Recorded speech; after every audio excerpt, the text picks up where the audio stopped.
அடடே வா கீதா. என்ன பங்கஜம் எப்படி இருக்க? பார்த்து ரொம்ப நாளாச்சு.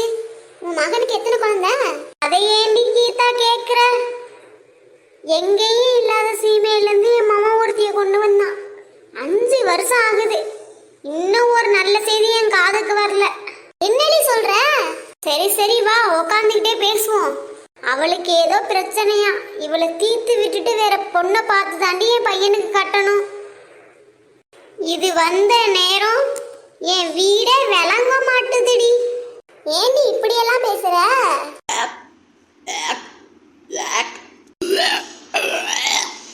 என்னம்மா சி ஏமா? அட செத்த சும்மா இருடி. அவ கண்டத தெருநாய் மாதிரி பொறுக்குதுன்னு இருப்பா. அதான் வாங்கி எடுக்கிறா. இவளுக்கு இதான் வேலை. ஏமா இங்க வாமா. ஏய் பங்கஜம், உன் மருமக மாசமா இருக்காடி. நல்லா பாருடி. அது ஏதும் பித்த வாந்தியா இருக்க போது. ஏய் இல்லடி, உன் மருமக உண்மையிலே மாசமா இருக்காடி. அப்படியா?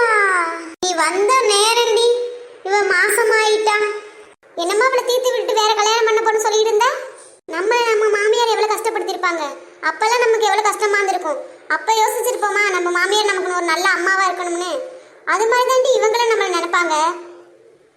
இனிமே உன் மருமகளோட நல்ல க்ளோஸா அன்பா பாசமா இருடி.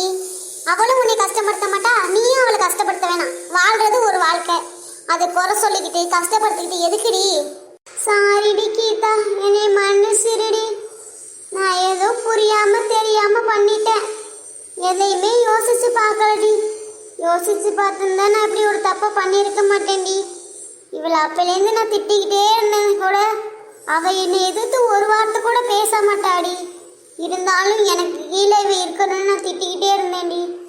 இனிமே எப்பொழுதுமே அவன் மேலே நான் பாசமா இருப்பேன்டி. இந்த மன்னிப்பை என்கிட்ட கேட்காதடி, உன் மருமகள்கிட்ட கேளு. சாரிம்மா மருமகளே, என்னை மன்னிச்சிருமா. அதெல்லாம் ஒன்றும் இல்லை அத்தை. நீங்கள் எப்போதும் எங்கள் அம்மா மாதிரி தான் அத்தை. எங்கள் அம்மா திட்டினா நான் வாங்கிக்கிட மாட்டேனா அத்தை.